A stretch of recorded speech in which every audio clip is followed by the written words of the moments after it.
Hi friends, welcome back. ഇന്ന് നല്ലൊരു snacks recipe ആയിട്ടാണ് ഞാൻ വന്നിട്ടുള്ളത്.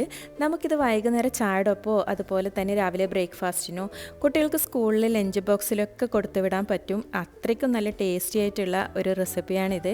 അതുപോലെ തന്നെ ഗസ്റ്റൊക്കെ വരുമ്പോൾ നമുക്ക് അവരെ ഒന്ന് ഞെട്ടിക്കാൻ വേണ്ടി ഇതുപോലുള്ള അടിപൊളി സ്നാക്സൊക്കെ തയ്യാറാക്കി വെക്കാം. അപ്പോൾ ഇതെങ്ങനെയാണ് ചെയ്തെടുക്കുന്നതെന്നും എന്തൊക്കെ ഇൻഗ്രീഡിയൻസ് ആണ് ഇതിലേക്ക് വേണ്ടതെന്നും നോക്കാം. ഇത് ഇതുപോലൊരു പീസ് മാത്രം മതി, നമുക്ക് വയറൊക്കെ പെട്ടെന്ന് ഫില്ലായി കിട്ടും. അപ്പോൾ കുട്ടികൾക്ക് എന്തായാലും ഈ ഒരു സ്നാക്സ് ഇഷ്ടപ്പെടും. നിങ്ങൾ എന്തായാലും ഇതൊന്ന് ട്രൈ ചെയ്ത് നോക്കണം. അപ്പോൾ ഇതിനായി ഇതുപോലെ ഒരു പാനിലേക്ക് ഞാൻ അല്പം ഓയിൽ ഒഴിച്ച് കൊടുത്തിട്ടുണ്ട്. ഇനി ഇതിലേക്ക് ഒരു ഉള്ളി ഇതുപോലെ നേരിയതായി കട്ട് ചെയ്ത് ഇട്ട് കൊടുക്കുന്നുണ്ട്.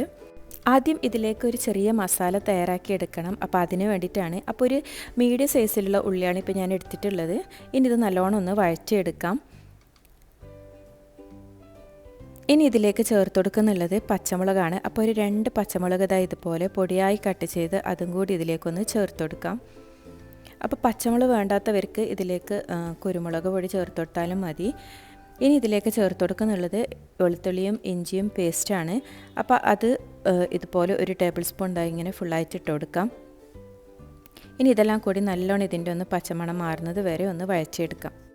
ഇപ്പോൾ ഉള്ളിയൊക്കെ നല്ലോണം വഴന്ന് വെന്തൊക്കെ വന്നിട്ടുണ്ട്. ഇനി ഇതിലേക്ക് ചേർത്ത് കൊടുക്കാനുള്ളത് ഒരു ടീസ്പൂൺ ഫുള്ളായിട്ട് ഇതുപോലെ ചിക്കൻ മസാലപ്പൊടിയാണ് ഞാൻ എടുത്തിട്ടുള്ളത്. പിന്നെ ആവശ്യത്തിനുള്ള ഉപ്പും കൂടി ചേർത്ത് കൊടുക്കാം. അപ്പോൾ ചിക്കൻ മസാലപ്പൊടിക്ക് പകരമായിട്ട് നമുക്ക് ഗരം മസാല വേണമെങ്കിൽ അതും ചേർത്ത് കൊടുക്കാം. ഇനി ഇതെല്ലാം കൂടി ഒന്ന് മിക്സാക്കി എടുക്കാം. ഇനി ഇതിലേക്ക് ചേർത്ത് കൊടുക്കുന്നുള്ളത് ചിക്കൻ സോസേജാണ്. അപ്പോൾ സോസേജ് ഇതുപോലെ ഇങ്ങനെ റൗണ്ടിൽ കട്ട് ചെയ്തെടുത്തതാണ് ഞാൻ. അപ്പോൾ അതിട്ട് നല്ലോണം ഒന്ന് ഇത് വേവിച്ചെടുക്കാം. അപ്പോൾ ഇതുപോലെ നല്ലോണം ഒന്ന് മിക്സാക്കി കൊടുത്താൽ മതി. പെട്ടെന്ന് തന്നെ ഇത് വെന്തിട്ടും. ഇനി ഇതിലേക്ക് ചേർത്ത് കൊടുക്കുന്നുള്ളത് മക്രോണിയാണ്. അപ്പോൾ കുറച്ച് മക്രോണി ഇതുപോലെ വേവിച്ചെടുത്തതാണ്, അതും കൂടി ഇതിലേക്ക് ഇട്ട് കൊടുക്കാം. ഇനി മക്രോണിയിൽ നല്ലോണം ഈ മസാലയൊക്കെ ആകുന്നത് വരെ നല്ലോണം ഒന്ന് മിക്സാക്കി എടുക്കാം. അപ്പോൾ ഇതിലേക്ക് ഒരുപാട് മസാലപ്പൊടിയോ അങ്ങനെ ഒരുപാട് മസാലയൊന്നും ആവശ്യമില്ല. ഇത്രയും മതി. അപ്പോൾ വളരെ സിമ്പിളാണ് ഇത് തയ്യാറാക്കി എടുക്കാൻ. ഇനി ഇതെല്ലാം കൂടി ഇതുപോലെ നല്ലോണം ഒന്ന് മിക്സാക്കി എടുത്താൽ മതി.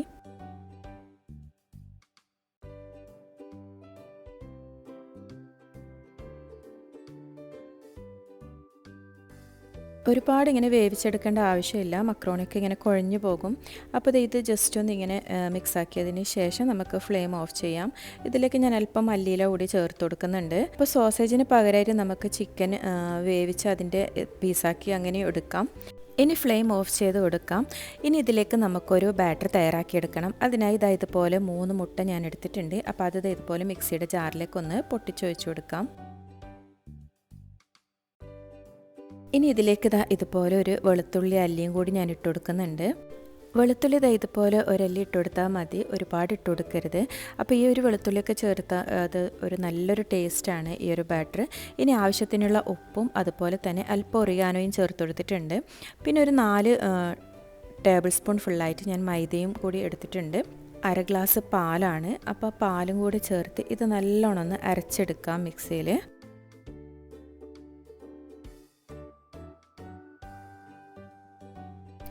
അങ്ങനെ ഇതിപ്പോൾ നല്ലോണം മിക്സ് ചെയ്തെടുത്തിട്ടുണ്ട്. ഇപ്പോൾ ഈ ഒരു രീതിയിലാണ് കിട്ടിയിട്ടുള്ളത്. അപ്പോൾ ഈ ഒരു ബാറ്റർ ഇത്രയും ലൂസായിട്ടാണ് നമുക്ക് വേണ്ടത്. ഇനി ഇതുപോലൊരു പാനിൽ അല്പം ഓയിൽ ഒഴിച്ച് കൊടുത്തിട്ടുണ്ട്. ഇനി ഇതിലേക്ക് നേരത്തെ നമ്മൾ മിക്സ് ചെയ്തെടുത്ത ആ ബാറ്റർ ഒന്ന് പകുതി നമുക്ക് ഇതിലേക്ക് ഒഴിച്ചു കൊടുക്കാം. അപ്പോൾ ഇതിലേക്ക് നമുക്ക് സൺഫ്ലവർ ഓയിലോ ഗീയോ ബട്ടറോ എന്തെങ്കിലും ഒന്ന് അല്പം ഒഴിച്ചു കൊടുത്താൽ മതി. അതിനുശേഷം ഇതുപോലെ പകുതി ബാറ്റർ ഒഴിച്ച് കൊടുക്കാം. ഇനി ഇതിലേക്ക് നേരത്തെ തയ്യാറാക്കി വെച്ച ആ മക്രോണി മസാല ഇതിലേക്ക് ഇട്ട് കൊടുക്കാം. അപ്പോൾ ഈ ഒരു മക്രോണി മസാല ഇതുപോലെ തന്നെ നമുക്ക് കഴിക്കാം. പക്ഷെ ഞാനിപ്പോൾ ഇത് ഈ ഒരു രീതിയിൽ ഒരു സ്നാക്സ് ആക്കിയാണ് തയ്യാറാക്കി എടുക്കുന്നുള്ളത്. അപ്പോൾ ഇതെല്ലാം കൂടി ഇതിലേക്ക് ഇട്ട് കൊടുക്കുന്നുണ്ട്.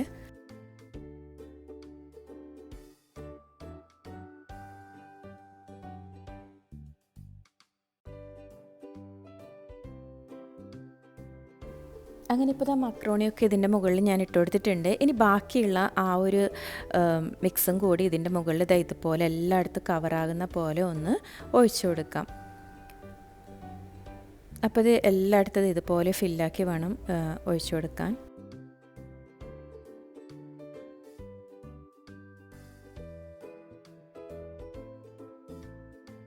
അങ്ങനെ ഇതിപ്പോൾ ഇതെല്ലാം ഒഴിച്ച് ഞാൻ സെറ്റാക്കി കൊടുത്തിട്ടുണ്ട്. ഇനി ഇതിൻ്റെ മുകളിൽ ഇതാ കുറച്ച് ടൊമാറ്റോ ഇതുപോലെ കട്ട് ചെയ്ത് വെച്ച് കൊടുക്കുന്നുണ്ട്. ഇത് നിർബന്ധമൊന്നുമില്ല, ഇതൊരു ഭംഗിക്ക് വേണ്ടി ഇങ്ങനെ വീഡിയോ എടുക്കുന്നതുകൊണ്ട് ചെയ്യുന്നതെന്ന് മാത്രം. അപ്പോൾ ഇത് ഇതുപോലെ ഒന്ന് സെറ്റാക്കി വെക്കാം. അതിൻ്റെ മുകളിൽ കുറച്ച് മല്ലിയില ഇതുപോലെ കട്ട് ചെയ്ത് അതും കൂടി ഇട്ട് കൊടുക്കുമ്പോൾ കാണാൻ നല്ലൊരു മൊഞ്ചായിട്ട് ഇതിങ്ങനെ കാണും നമുക്ക്. ഇനി ഇതൊന്ന് അടച്ച് ഒരു 15 മിനിറ്റ് സിമ്മിലാക്കി നമുക്കിതൊന്ന് ബേക്ക് ചെയ്ത് എടുക്കും പോലെ അങ്ങനെ എടുക്കാം.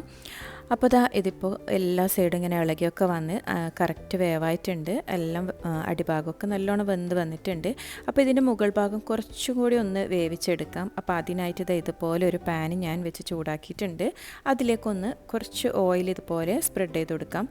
അതിന് ശേഷം ഇതിലേക്കൊന്ന് ഫ്ലിപ്പ് ചെയ്ത് കൊടുത്താൽ മതി. ഒരു 2-3 മിനിറ്റ് ഇതുപോലെ ഒന്ന് വെക്കുമ്പോഴത്തേക്ക് നമുക്ക് മുകൾ ഭാഗം ഇതിപ്പോൾ കറക്റ്റ് സെറ്റായി കിട്ടും. അപ്പോൾ നമ്മൾ ഇന്നത്തെ ഈ ഒരു സ്നാക്സ് നല്ല അടിപൊളിയായി കിട്ടിയിട്ടുണ്ട്. അപ്പോൾ ഇന്നത്തെ ഈ ഒരു റെസിപ്പി നിങ്ങൾക്ക് എല്ലാവർക്കും ഇഷ്ടപ്പെട്ടിട്ടുണ്ടാവുമെന്ന് വിചാരിക്കുന്നു. അപ്പോൾ ഇത് കുട്ടികൾക്ക് സ്കൂളിലേക്കൊക്കെ കൊടുത്തു വിടാൻ വേണ്ടിയിട്ടാണ് ഞാൻ ഇതുപോലെ തയ്യാറാക്കി എടുത്തിട്ടുള്ളത്. അപ്പോൾ നിങ്ങളും ഇതുപോലെ ഒന്ന് ട്രൈ ചെയ്ത് നോക്കണം. നിങ്ങൾക്ക് എന്തായാലും ഇഷ്ടപ്പെടും. നിങ്ങളുടെ അഭിപ്രായങ്ങളും നിർദ്ദേശങ്ങളും ഒക്കെ കമൻറ്റിലൂടെ അറിയിക്കുക. അതുപോലെ വീഡിയോ ആദ്യമായിട്ട് കാണുന്നവരുണ്ടെങ്കിൽ ഒന്ന് സബ്സ്ക്രൈബ് ചെയ്ത് സപ്പോർട്ട് ചെയ്യുക. അതുപോലെ വീഡിയോ ഇഷ്ടപ്പെട്ടാൽ ലൈക്ക് ചെയ്യാനും മറക്കരുത്. വീണ്ടും നല്ലൊരു അടിപൊളി റെസിപ്പിയുമായി കാണാം. അതുവരേക്കും എല്ലാവർക്കും താങ്ക്സ് ഫോർ വാച്ചിങ്.